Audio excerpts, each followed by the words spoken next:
There's also another update, Bonnie, Uh-oh. on 1099s. Tell me. It's my favorite too. That comes The probably right Department of behind Labor, ERTC. the Department of Labor came out with updates or new rules or whatever for what classifies an employee versus an independent I gotcha. contractor. Mm-hmm. And so this is a DOL issue, which requires an attorney to help you navigate this.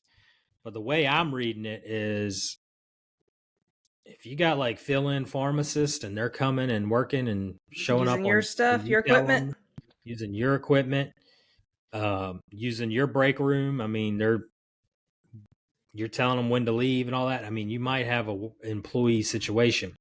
And we haven't seen that as much in the past because No, but it's out. again a gray area, but we felt a little more comfortable about that It's out specific there. example. But Yeah.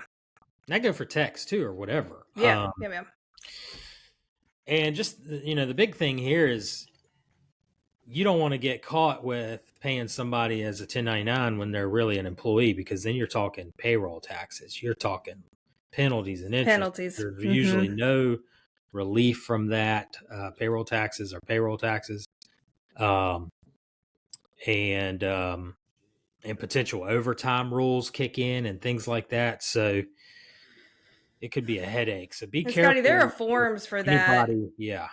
I mean, for the employee or the potential employee or 1099 contractor, they can actually file for that relief when they do their personal return and report it. And that's how it can also be brought to the IRS's attention. I've seen people do that. I helped with one about 10 years ago, and it was successful. 10 years ago? Yeah. The employee was like, I know. The employee was like, I shouldn't have been paid a 1099. Here's the details behind what I was doing, where I was working.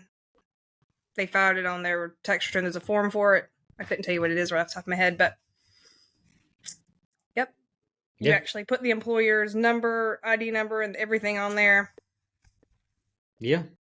And that employee or 1099 contractor has the desire to do that because when they do their tax return, they're going to owe a bunch of money in a lot of scenarios because they've got to pay Social Security and self-employment tax on that. And so they get this big tax bill and they're like, this sucks.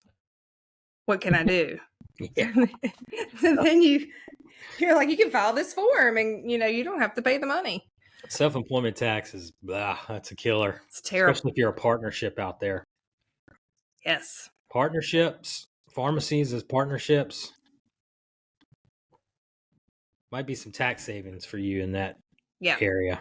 Absolutely.